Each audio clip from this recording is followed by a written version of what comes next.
Dialogue میں آپ کو کہتے ہیں خوش آمدید۔ ایران اور اسرائیل جاری کشیدگی ایک سنگین اور ممکنہ طور پر خطے کو لپیٹ میں لینے والی جنگ کی شکل اختیار کر چکی ہے۔ صورتحال کی سنگینی کا اندازہ اس بات سے لگایا جا سکتا ہے کہ ایران نے امریکہ، فرانس اور برطانیہ کو دو ٹوک دھمکی دے دی ہے کہ اگر اسرائیل کا دفاع کیا گیا تو ہم خطے میں موجود ان ممالک کے فوجی اڈوں کو نشانہ بنائیں گے۔ دوسری جانب پاکستان نے اسرائیلی جارحیت کی مذمت تو کی اور ایوانوں میں قراردادیں بھی منظور ہوئی، مگر سوال یہ ہے کہ کیا صرف مذمت کافی ہے؟ کہ پاکستان ایران جیسے قریبی ہمسائے کا ساتھ دینے کی پوزیشن میں ہے، اور اگر نہیں تو ہم اس جنگ میں کیا کردار ادا کر سکتے ہیں؟ دوسری جانب بجٹ ایک نئی سیاسی کشمکش کو جنم دے چکا ہے۔ نون لیگ نے بجٹ پیش کیا، مگر خود اتحادی جماعت پیپلز پارٹی نے اس پر احتجاج کی رائے اختیار کر لی ہے۔ سوال یہ ہے کہ کیا یہ احتجاج واقعی عوامی مفاد میں ہے یا محض سیاسی مفادات کا تسلسل ہے؟ آج پارلیمنٹ کا بجٹ کے حوالے سے اجلاس ہوا، لیکن خواجہ آصف نے بجٹ سے ہٹ کر بھارتی پائلٹ ابھینندن کا تذکرہ چھیڑ کر ماحول کو مزید تلخ بنا دیا۔ خواجہ آصف نے تقریر کرتے ہوئے ابھینندن کے معاملے پر سابق حکومت اور اس وقت کے آرمی چیف پر سنگین الزام عائد کیے اور کہا کہ بھارت کو پائلٹ واپس کر کے ہم نے سرنڈر کیا تھا، جس پر ہم آج بھی شرمندہ ہیں۔ اب سوال یہ ہے کہ یہ بیان محض سیاسی پوائنٹ سکورنگ ہے یا ایک نئی عسکری اور سیاسی بحث کا آغاز ہے؟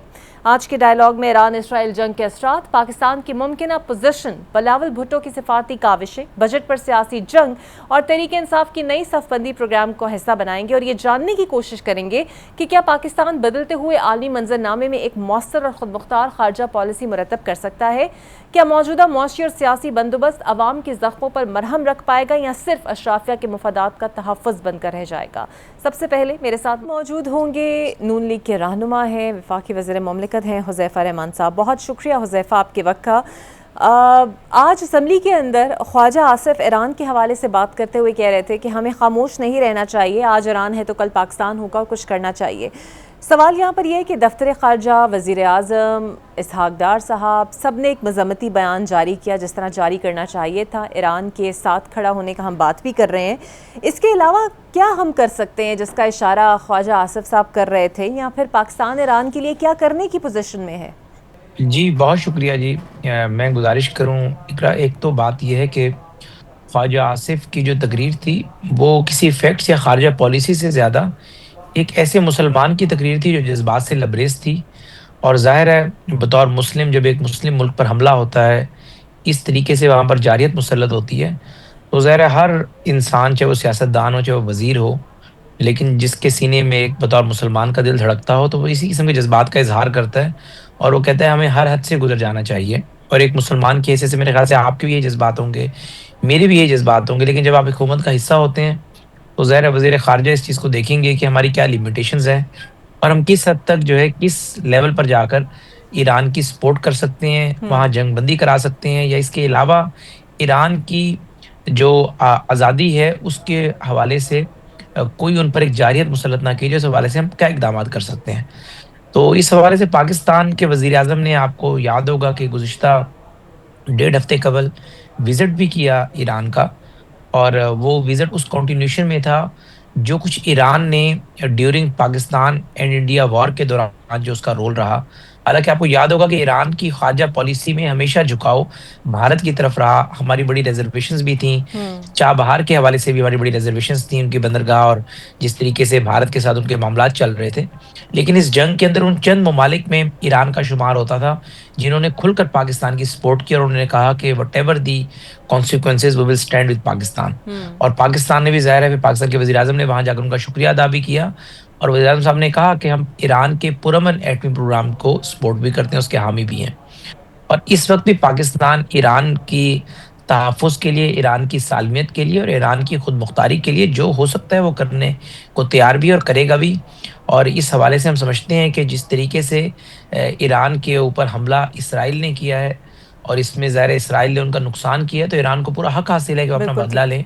اور اس کے بعد یہ بھی بات بڑی ہو رہی ہے کہ پاکستان کا کیا کردار ہوگا۔ دیکھیں، ایران نے امریکہ کو انکار کر دیا، ڈائلاگ سے انکار کر دیا، ایران نے کہا کہ کوئی جنگ بندی ہم نہیں مانتے، تو ایسے میں پاکستان ایک بڑا الائی ہے امریکہ کا اس خطے کے اندر، اور ایسی صورتحال کے اندر پاکستان کا بڑا ایک اہم کردار ہوگا، اور پاکستان جو ہے اس کردار کو ادا کرنے کی پوزیشن میں ہے۔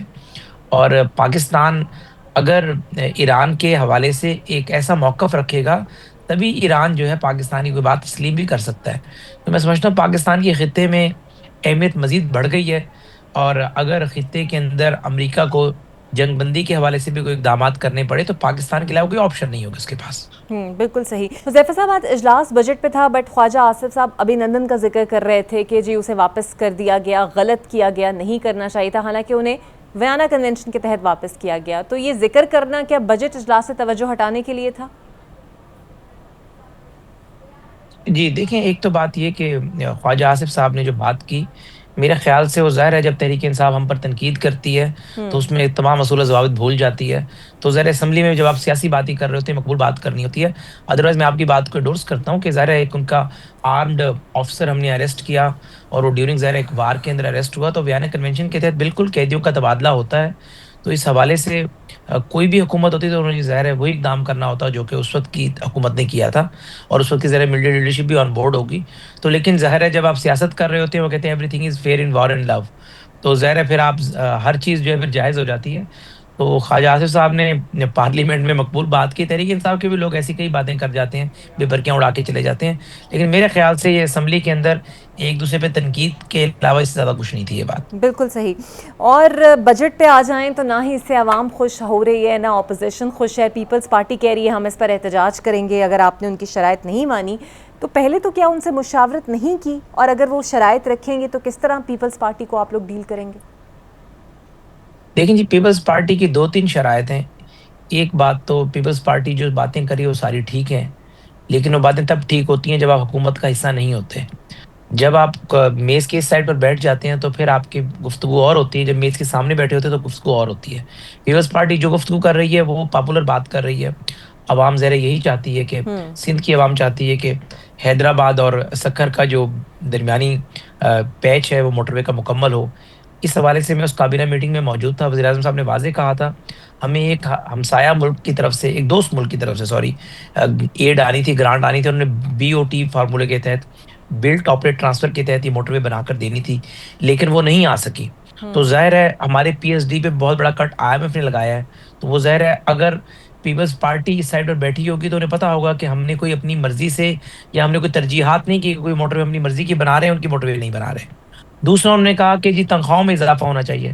تنخواہوں میں اضافے کے حوالے سے بھی آئی ایم ایف تو ہمیں 6% سے بھی اوپر جانے نہیں دے رہا تھا، لیکن پی ایم نے اپنے ڈسکریشن ایکسرسائز کر آئی ایم ایف کو مشکل سے قائل کیا اور 10% پر ہم لے کر آئے.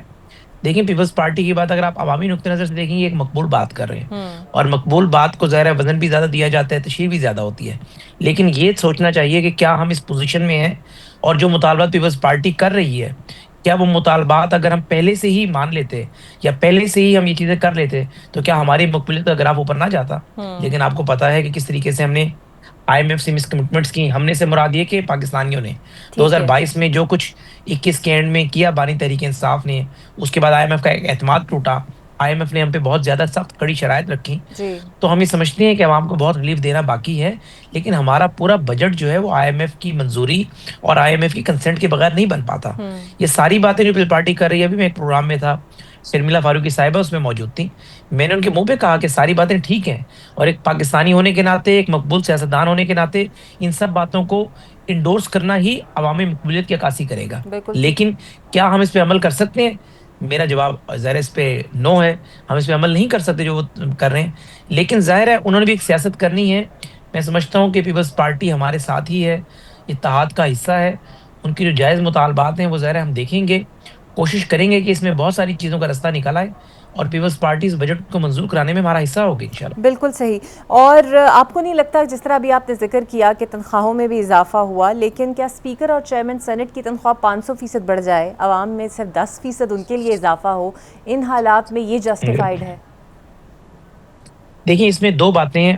اگر تو آپ مجھ سے اخلاقی طور پر پوچھیں گی، اخلاقی طور پر تو میرا جواب نہیں ہوگا کہ نہیں ہونا چاہیے. اسی لیے وزیر اعظم صاحب نے آپ لوگوں کی تنقید کے بعد، خواجہ آصف کی ٹویٹ کے بعد اس فیصلے کو واپس لیا.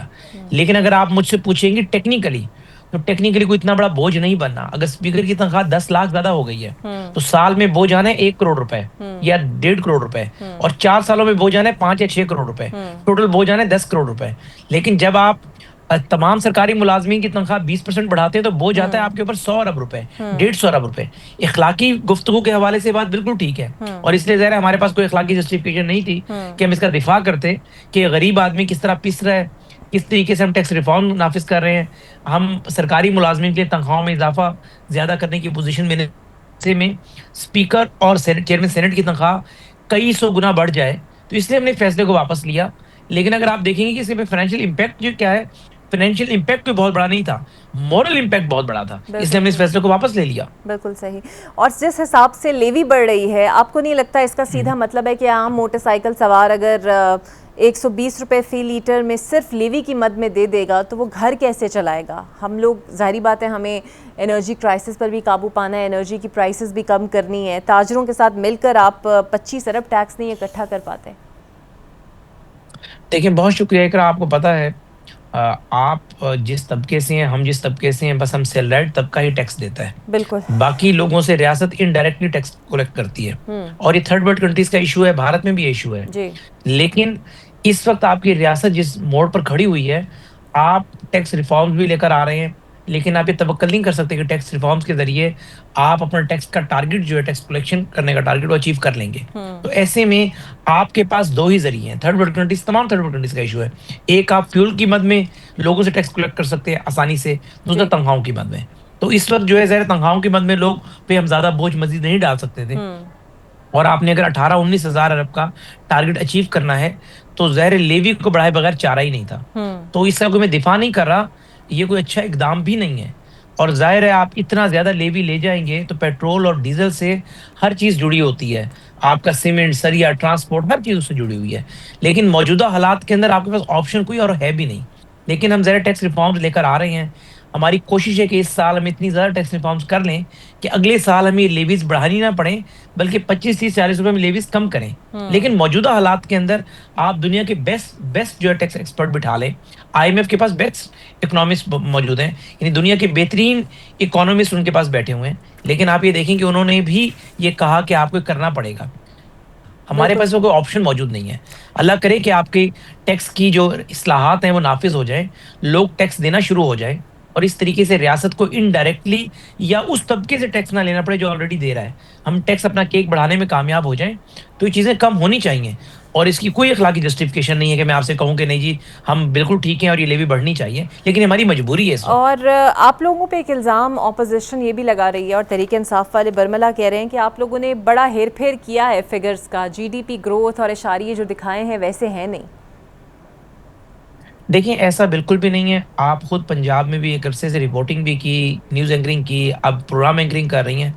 آپ میاں شہباز شریف کو جانتی ہیں کہ وہ اپنی کریڈیبلٹی, اپنی ظاہر پرسیپشن کے حوالے سے کتنا زیادہ کنسرن رہتے ہیں.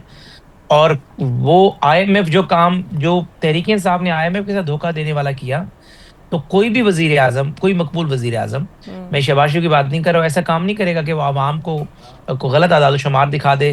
محکمہ جو آپ کا شماریات ہے ان کو کہے کہ آپ غلط اعداد و شمار پیش کر دیں, اسٹیٹ بینک کو کہے کہ نہیں جی شرح سود اگر آپ کی اس وقت 16% ہونی چاہیے تو آپ 11% کر دیں. یہ ایک لوگ بات ہے. اور اگر ہم نے یہ سارا کام کرنا ہوتا تو یہ ساری چیزیں ہم یعنی یہ کام ہم کیوں کریں گے کہ لوگوں کو یہ دکھانا کہ سب اچھا ہے. ہم ایسا تو نہیں کر رہے سب اچھا ہے. اگر سب اچھا بتا رہے ہوتے تو لیویز نہ بڑھ رہی ہوتی. اگر سب اچھا بتا رہے تھے تو تنخواہوں میں اضافہ 40% ہوتا, 50% ہوتا. اگر سب اچھے کام بتا رہے تھے تو ہمارا پی ایس ڈی پہ اتنا بڑا کٹ نہ لگتا. اگر سب اچھا ہوتا تو ہمارے ایم این ایز ہم سے ناراض نہ ہوتے کہ ڈیولپمنٹ کا بجٹ اتنا شارٹ کیوں کر دیا ہے. یہ بالکل اعداد و شمار ایکوریٹ ہے. اور یہ اس طریقے سے کہنا, یہ پہلے یہ وہی لوگ ہیں جو کہتے رہتے اسحاق ڈار نے آرٹیفیشل ڈالر 104 پہ روکے رکھا. پھر انہیں سمجھ ہی نہیں آئی, ہم اسے کہتے تھے بھی آپ 6 مہینے آرٹیفیشل, آپ 6 مہینے 120 پہ روک کے دکھا دیں. آئیں بائیں شائیں کے علاوہ کوئی بات نہیں ہوتی تھی. اکانومی ایسے نہیں ہوتی. کوئی بھی میں سمجھتا ہوں حکومت اکانومی کے حوالے سے اس طرح کی ہیر پھیر نہیں کرتی. تحریک انصاف نے کوئی ہیر پھیر نہیں کیا تھا. 150 پہ پیٹرول روکا تھا تو آئی ایم ایف کو ڈاج کیا تھا. اس طریقے سے کہہ رہا ہے کہ آپ ڈالر زیادہ روپیہ زیادہ چھاپ لیں گے, ڈالر نیچے آ جائے گا, کوئی آپ کی جی ڈی پی کی گروتھ جو ہے وہ آپ آرٹیفیشل دکھا دیں گے. دنیا کی جو بیسٹ ریٹنگ ایجنسیز ہیں, موڈیز ان میں ون آف دیم ہے, وہ سارے کہہ رہے ہیں کہ پاکستان کے اندر اکنامک انڈیکیٹرز بہتر ہوئے ہیں. دس از ناٹ پرفیکٹ, بہت it's a long journey, but اگر آپ دیکھا جائے تو بہت ساری چیزیں بہتر کر چکے ہیں. لیکن اللہ خیر کرے, آپ دعا کریں کہ ریفارمز امپلیمنٹ ہوں اور مزید چیزوں کو بہتر کریں. بالکل صحیح, بہت شکریہ آپ کا حذیفہ رحمان وفاق کے ساتھ موجود تھے. دیکھتے ہیں کس طرح حکومت پیپلز پارٹی کو منائے گی اور کب وہ بجٹ منظور کرا پائے گی. ایک بریک لے لیتے ہیں, بریک کے بعد آپ سے ملتے ہیں. Welcome back. میرے ساتھ موجود ہوں گے پاکستان تحریک انصاف کے رہنما سینیٹر ہمایوں میمن صاحب. بہت شکریہ ہمایوں صاحب آپ کے وقت کا. سر, ایران اسرائیل کشیدگی عروج پر ہے, پاکستان اظہار مذمت بھی کر رہا ہے، ہم ایران کے ساتھ ہونے کا کہہ بھی رہے ہیں۔ تحریک انصاف کی کیا رائے ہے؟ اس سے بڑھ کر پاکستان کو کیا کرنا چاہیے؟ بسم اللہ الرحمن الرحیم، ایاک نعبد و ایاک نستعین۔ دیکھیں، یہ وہ ٹائم ہوتا ہے، کرائسس کا ٹائم ہوتا ہے، جہاں پہ لیڈرشپ میٹر کرتی ہے، جہاں پہ بولڈنس میٹر کرتی ہے، جہاں پہ آپ کے اندر ایک خوف یا ایک ڈر نہیں ہونا چاہیے۔ میرے لحاظ سے یہ وہ ٹائم ہے جس میں پاکستان کیا جو امت مسلمہ ہے وہ ایک ایسے لیڈر کی کمی محسوس کر رہی ہے جس نے بلا خوف اور بڑے دھڑلے سے ناموس رسالت کے بارے میں یو این میں بات کی تھی۔ میں یہ سمجھتا ہوں کہ اگر عمران خان ہوتا تو آئی ڈونٹ نو کہ چیزیں فرق ہوتی نہ ہوتی، لیکن کم از کم اس کا سٹانس اگریسو ہوتا، اس کا سٹانس اپولوجیٹک نہ ہوتا۔ وہ ان چیزوں میں، اور اس سے پہلے بھی جو جس طریقے سے پیلسٹائن کے اندر جو کچھ ہوا ہے، میرے خیال میں اس کے ہونے سے فرق پڑتا، وہ بولتا اور اس کو دنیا سنتی۔ اصل میں امپورٹنٹ چیز یہ ہو جاتی ہے کہ آپ کو ایئر سپیس کتنا ملتا ہے، آپ کی بات میں کتنا وزن ہے، لوگ کتنا آپ کو سیریسلی لیتے ہیں، کتنا کرتے ہیں۔ تو وہ میرے خیال میں بعض دفعہ اگر آپ سوچیں تو یہ بھی ہو سکتا ہے، میری نظر میں اگر آپ دیکھیں یہ بھی ہو سکتا ہے کہ عمران خان کو ہٹانے کے ون آف دا ریزنز شاید یہ بھی ہو سکتا ہے کہ یہ ساری چیزیں پلان ہو۔ یہ دیکھیں، یہ ایک دم تو بنتا نہیں ہے، مطلب یہ اگر آپ ان کو لنک کرنا شروع کر دے تو یہ تو ایک دم چیزیں یہ نہیں ہوتی، اس میں تو بڑی پلاننگ ہوتی ہے۔ I'm sure یہ جو جس طریقے سے آپ کہہ رہے ہیں کہ خان صاحب کو ہٹانے میں یہ انٹرنیشنل کنسپیرنسی اور یہ سارے تانے بانے جوڑ رہے ہیں ایران اسرائیل والے؟ I don't know may be انہوں نے ایک ایسے لیڈر کو جو کہ بڑا آرٹیکولیٹ ہے، جو کہ جب بات کرتا ہے تو لوگ اس کو سنتے ہیں، اس قسم کے لیڈر کو آپ فار دا ٹائم بینگ آپ سین سے ہٹا دیتے ہو کہ یار وہ کہتے ہیں نہ رہے بانس نہ بجے بانسری والی بات ہے، کیونکہ ادروائز تو وہ جب اس نے بولنا ہے تو دنیا نے سننا ہے۔ تو میں تو اس سے بھی یہ مطلب اٹس ناٹ دیٹ، مطلب کہ دماغ میں ایک بات آتی ہے کہ یار دیکھو، عمران خان کو 2 سال پہلے کیا، اس کے کرنے کے فوراً بعد کچھ عرصے بعد یہ سارا کا سارا مسئلہ شروع ہو گیا پیلسٹائن کا، کسی نے کوئی آواز نہیں اٹھائی، کسی نے کسی کے ان کے خلاف کچھ کہا نہیں ہے، الٹا دوسری چیزیں تھی۔ یہ ساری چیزیں تو وہ کچھ آپس میں آئی ڈونٹ نو، میرے دماغ میں کبھی کبھی یہ چیز اٹھتی ہے کہ ہو سکتا ہے کہ یہ ساری چیزیں سر آپ ہو سکتا ہے آپ چونکہ پی ٹی آئی سے آپ کا تعلق ہے and you have a very diligent feelings toward Khan صاحب، بٹ یہ ایران اسرائیل کشیدگی میں خان صاحب اگر ہوتے سپوزٹلی باہر ہوتے تو موقف تو وہی رکھتے جو ایک ریاست پاکستان کا موقف ہونا چاہیے، یا ان کی آواز سے کوئی ایسا تو نہیں ہونا تھا کہ وہ کوئی ایسا موقف دیتے کہ یہ جنگ رک جاتی؟ آپ کے خیال میں ریاست پاکستان نے کیا موقف دیا ہے؟ ریاست پاکستان نے وہی موقف دیا ہے کہ بھئی یہ جو سارا ہو رہا ہے یہ بڑا ظلم ہو رہا ہے، یہ غلط ہے، یو این ریزولوشنز کے خلاف ہے، ساری چیزیں اس لحاظ سے۔ لیکن ایک بات یاد رکھیں، خان صاحب ڈیفرنٹ کیا دیتے سر؟ سن لیں میری بات سن لیں۔ دیکھیں، لیڈرشپ یہ ہو جاتی ہے، اگر آپ میں مثال دیتا ہوں نا، میں ایک چھوٹے سے ایونٹ کی مثال دیتا ہوں، لیکن آپ اسی چھوٹی سی چیز کو ایکسٹراپولیٹ کر کے آپ آگے دیکھ سکتے ہیں۔ آپ یہ دیکھ سکتے ہیں کہ جو انسان لوگوں کے اندر ایک اس قسم کا احساس ڈال سکتا ہے کہ یس وی کین ڈو اٹ، جب وہ اپنی ٹوٹی پوٹی سی ایک چھوٹی سی جس کو کوئی کچھ سمجھ نہیں تھی تھے اس ٹیم کے اندر وہ احساس ڈال سکتا ہے کہ ہم لوگ یہ چیز کر سکتے ہیں، وہ مسلم جو امہ ہے اس کو وہ اکٹھا بھی کر سکتا تھا، اس کے ساتھ اس کی بات پہ ہو سکتا ہے بہت سارے لوگ لبیک کہہ کے آ جاتے ہیں، بہت ساری چیزیں ہو سکتی ہیں کہ there are so many things. لیکن وہی والی بات ہے، یہ میری سوچ ہے، میری سوچ کے اندر ہو سکتا ہے لوگ وہ نہ کرے، لیکن ایک لیڈرشپ سے بڑا فرق پڑتا ہے، زمین آسمان کا فرق پڑ جاتا ہے۔ آپ تو کا سر بطور اپوزیشن رہنما، بیکاز آبویسلی آپ لوگ اپوزیشن میں ہیں، آپ کو لگتا ہے وزیر اعظم نے اس پہ دو ٹوک موقف لیا، اس پہ خواجہ آصف ہوں، اسحاق ڈار صاحب ہوں، پاکستانی ریاست ہو، ایک دو ٹوک موقف لے لیا کہ جناب ہم ایران کے ساتھ ہیں اور اسرائیل جارحیت کر رہا ہے، اس سے بڑھ کر آپ کی نظر میں پاکستان کو کیا کرنا چاہیے تھا؟ ایسا ہے کہ میں آپ کو دوبارہ بتا رہا ہوں، میں اس چیز کو ان آئسولیشن نہیں دیکھ رہا ہوں، میں اس پوری چیز کو میں ایک ایونٹ کے مختلف کیا کہہ سکتے ہیں اس کے سٹیجز دیکھ رہا ہوں. جس طریقے سے پہلے ایک کام ہوا، پھر دوسرا کام ہوا، پھر تیسرا کام ہوا. اگر آپ ان چیزوں کو دیکھیں تو it's like an one stage leading to another stage. ایک بات دوسرے کو لے کر رہی ہے. اور اس چیز میں پاکستان سے زیادہ یہ ٹائم، پاکستان سے زیادہ یہ مسلم جو امہ ہے اس کے اوپر ایک یہ بھاری ذمہ داری ہوتی ہے. اب اس جگہ پہ جو امہ کو قریب لانے میں، اس کو ایک جگہ پہ بٹھانے میں، اس کو ایک جگہ کرنے میں، وہاں پہ اس وقت لیڈرشپ کی بہت سخت کمی ہے. میں پاکستان کی اسٹیٹ کا تو مجھے پتا ہے کہ یہ ایک ہے کہ ہم سب کہہ کہ بھئی یہ زیادتی ہوئے اخلاق، لیکن ایٹ دس ٹائم کون ایسا شخص ہو سکتا تھا کہ جو اس چیز کو پریونٹ کر سکے، جو دنیا میں ایک چیز کو گیلونائز کر سکے، ایک فورس کے لحاظ سے لوگوں کو مجبور کر سکے کہ وہ ان سر، آپ چیزوں کو نہیں کو لگتا روک. یہ مجبور اس وقت ٹرمپ ہی کر سکتے ہیں؟ خان صاحب تو نہیں کر سکتے.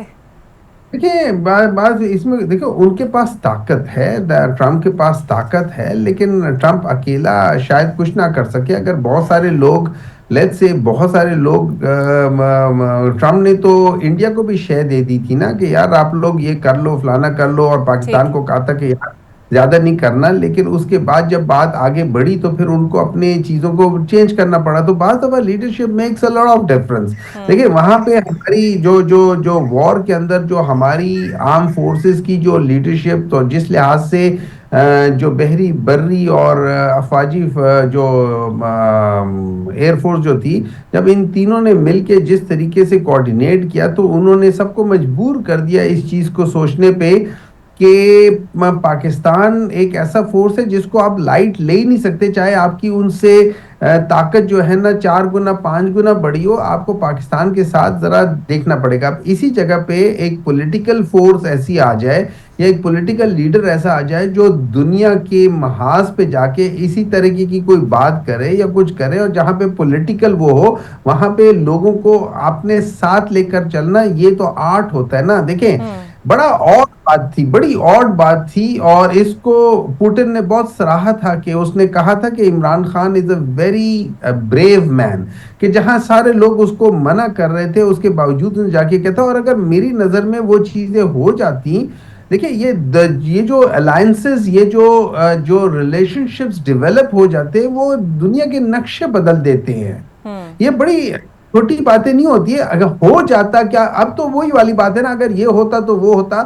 میں تو ویسے ہی سوچ رہا ہوں کہ اگر بعض چیزیں اس وقت ہوتی یا بعض چیزیں اس وقت نہ ہوتی تو اس کے کیا کنسیکوینسز ہو سکتے تھے. میں تو اپنے لحاظ سے اس کو ایک اینالائز کرنے کی کوشش کر رہا ہوں. I am not a historian, I am not کوئی اس قسم کی ٹھیک چیز ہے، ہے، لیکن میری بالکل یہ ٹھیک ہے، کہ لیک آف لیڈرشپ ان دا مسلم امہ تھی. بالکل صحیح. سر بجٹ کی طرف چلتے ہیں. پیپلز پارٹی نے بجٹ کو مسترد کیا ہے، احتجاج کیا ہے. مراد علی شاہ نے بھی کہا ہے کہ ہماری کچھ شرائط ہیں نہیں ہوئی پوری تو بجٹ نہیں پاس ہونے دیں گے. آپ کو لگتا ہے واقعی عوام کی فکر ہے یا گڈ کاپ بیڈ کاپ والا سین چل رہا ہے بجٹ کو لے کر؟ دیکھیں یہ دونوں کے دونوں بیڈ کاپ ہیں. ایک بیڈ کاپ ہے، ایک بیڈ کاپ ہے. ٹھیک ہے، ان میں کوئی وہ نہیں ہے. بیسیکلی یہ ہو رہا ہے، وہ کہہ رہے تم نے سارا کچھ کھا پی لیا ہے، ہمارے حصے کا لڈو کہاں ہے؟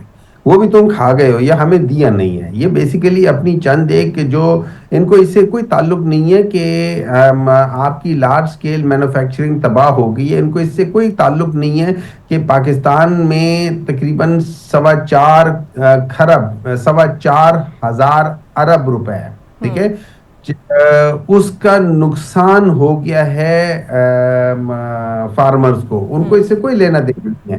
ان کو اس سے کوئی لینا دینا نہیں ہے کہ ایک عورت یا ایک مرد، لیٹ سے ایک مرد ہے نارملی، وہ جاب کر رہا ہے اور اس کی 70 کی عمر میں ڈیتھ ہو گئی ہے. اس کی بیوی جو ہے اس سے 8-9 سال چھوٹی ہے.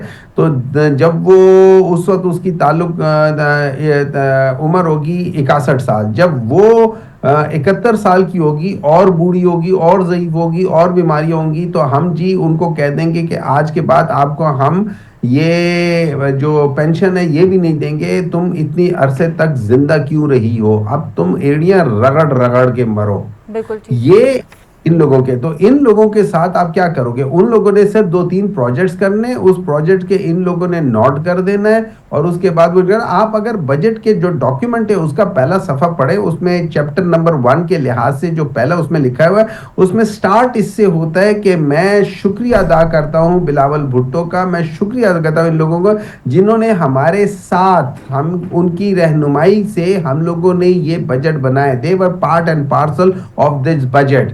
یہ ہمیشہ اسی طریقے سے کرتے ہیں، فاؤل پلے کرتے ہیں، لیکن they are part of it. They are 100%. Memon صاحب، بجٹ پہ ہی اگر ہم بات کریں تو پہلے آپ لوگ کہہ رہے تھے کہ بانی کی مرضی سے بجٹ پیش ہوگا، پھر کیا ہوا کہ بجٹ پیش کر دیا گیا. گنڈا پور صاحب نے کہا کہ خان صاحب سے ملاقات کروائی جائے، بجٹ تجاویز تیار کرنی ہے، نہ ملاقات کرائی گئی تو ساری ذمہ داری وفاقی حکومت پر ہوگی. تو سر اگر بجٹ ہی نہیں پاس ہوگا تو صوبہ آپ لوگ کیسے چلائیں گے؟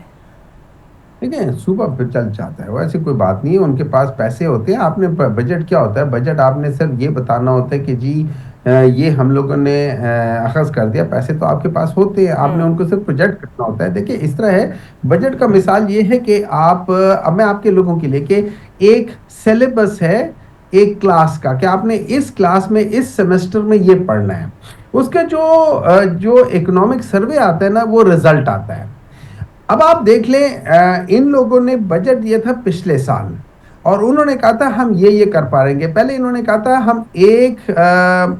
1224 ارب روپے ہم لوگ وہ کریں گے، کیا کہہ سکتے ہیں، کمائیں گے. پھر انہوں نے اس میں سے 10,000 ارب روپے کم کر دیے کہ ہم یہ نہیں کما سکتے. ان کا بیسیکلی انہوں نے اپنے آپ کو ریوائز کیا تھا کہ بھئی یہ ہماری اوقات ہی نہیں ہے کہ ہم اتنا کما سکیں. اس کی وجہ سے ان کو تقریباً 1,000 ارب روپے کا جو ڈیفیسٹ آیا ہے اس میں ٹیکسیشن میں، وہ اس وجہ سے آیا ہے. ٹھیک ہے. پھر اس کے بعد ان لوگوں کو جب آپ دیکھ لیں، اچھا ایک بات یاد رکھیں کہ یہ لوگ اتنا جھوٹ بولتے ہیں، یہ پی ایم ایل این والے، اور اس دن سینٹ میں بھی بول رہے تھے. انہوں نے کہا کہ جب ہم گئے تھے تو ہم نے 6.1 جی ڈی پی چھوڑ کر گئے تھے. اور میاں نواز شریف صاحب، جب میاں نواز شریف صاحب کو نکال باہر پھینکا تھا کرپشن کی بیسس پہ، کیونکہ وہ پرائم منسٹر ہوتے ہوئے مختلف کمپنیز کے اندر نوکریاں کرتے پھر رہے تھے، شرم تو نہیں آتی تھی اس پہ. اس وقت ان کا جی ڈی پی 4.2 تھا. پھر خاقان عباسی صاحب آئے، اس دوران میں ایک سال میں وہ 6.1 پہ چلے گئے. لیکن جب یہ لوگ حکومت چھوڑ کر گئے تھے، 2018 کا بجٹ اور 2018 کا جو سروے آیا تھا، جو ان کی حکومت اور ہماری حکومت کے درمیان کا سروے ہے، اس میں ان جی ڈی پی 3.1 تھا، تو ان کا اینڈ جو تھا 3.1 تھا. اب ان لوگوں نے لارج سکیل انڈسٹری کے اندر مائنس میں گئے ہیں. لیکن اگر آپ جتنی بھی پرانی، اگر آپ دیکھ لیں پچھلے 10 سال میں دیکھ لیں، جب آپ کا لارج سکیل مائنس میں جا رہا ہوتا ہے یا نیچے جا رہا ہوتا ہے، آپ کا اسمال سکیل بھی نیچے جا رہا ہوتا ہے، ایک پروپورشنز کے ساتھ نیچے جا رہا ہوتا ہے. میں مثال دیتا ہوں. اچھا سر، آگے بالکل صحیح، آپ کا پوائنٹ سر آ گیا ہے اس کے اوپر. احتجاج کو لے کر سر پی ٹی آئی کا کیا پلان ہے؟ گنڈا پور صاحب کہتے ہیں ہم ہتھیار لے کر آئیں گے. تو جب ایسے بیانات آئیں گے کہ ہتھیار ہم لے کر آئیں گے اور احتجاج کریں گے، تو پھر آپ لوگ حکومت سے توقع کیوں رکھیں گے کہ وہ آپ کو احتجاج کرنے دیں؟ ہم نے تو حکومت سے کبھی توقع رکھی ہی نہیں. توقع انسان ان سے رکھتا ہے جو سین لوگ ہوتے ہیں، جن کے اندر عقل ہوتی ہے، جو اصول کے اوپر چلتے ہیں. جو بے اصول ہوتے ہیں ان سے آپ نے کیا توقع رکھنی ہے؟ جن کا اپنا اصول، جن کا اپنا دین ایمان نہ ہو، ان سے آپ نے کیا توقع رکھنی ہے؟ لیکن having said that thing، ہم لوگ دیکھیں، میں ہمیشہ کہتا ہوں کہ پاکستان تحریک انصاف ایک انٹیلیجنٹ لوگوں کی پولیٹیکل پارٹی ہے، اور میں یہ سمجھتا ہوں عمران خان نے اتنا زبردست انٹیلیجنٹ موو چلا ہے کہ جو ان کو سمجھ آ جائے گی. انہوں نے کہا ہے کہ آپ لوگ اسلام آباد نہیں آنا، آپ لوگوں نے کراچی، لاہور، پشاور نہیں جانا. اس کی وجہ یہ ہے کہ اگر میں اسلام آباد بلواتا ہوں تو کراچی والوں کے اوپر برڈن ہوتا ہے، لاہور والوں کے اوپر برڈن ہوتا ہے. وہ اور بیچارے ان کے اوپر ایک سب سے زیادہ ڈیسپوٹ اور قسم کی ایک خاتون بیٹھی ہوئی ہے جو کہ ہر چیز کے اوپر کر رہی ہے. تو ہم نے اس کو ذرا چینج کیا اسٹریٹجی. ہم نے کہا آپ جس جگہ پہ ہیں، جس حلقے میں ہیں، جس یونین کاؤنسل میں ہیں، جس وارڈ میں ہیں، جس محلے میں ہیں، آپ اپنے محلے میں، آپ لوگوں کا دیکھیں پاکستان تحریک انصاف کی اسٹرینتھ ہے، ہم پورے پاکستان میں ہر یونین کاؤنسل میں ہیں. تو اگر ہم ہر یونین کاؤنسل میں، لیٹس سے 1000 یونین کاؤنسل ہیں پاکستان کے اندر، اگر ہم ہر یونین کاؤنسل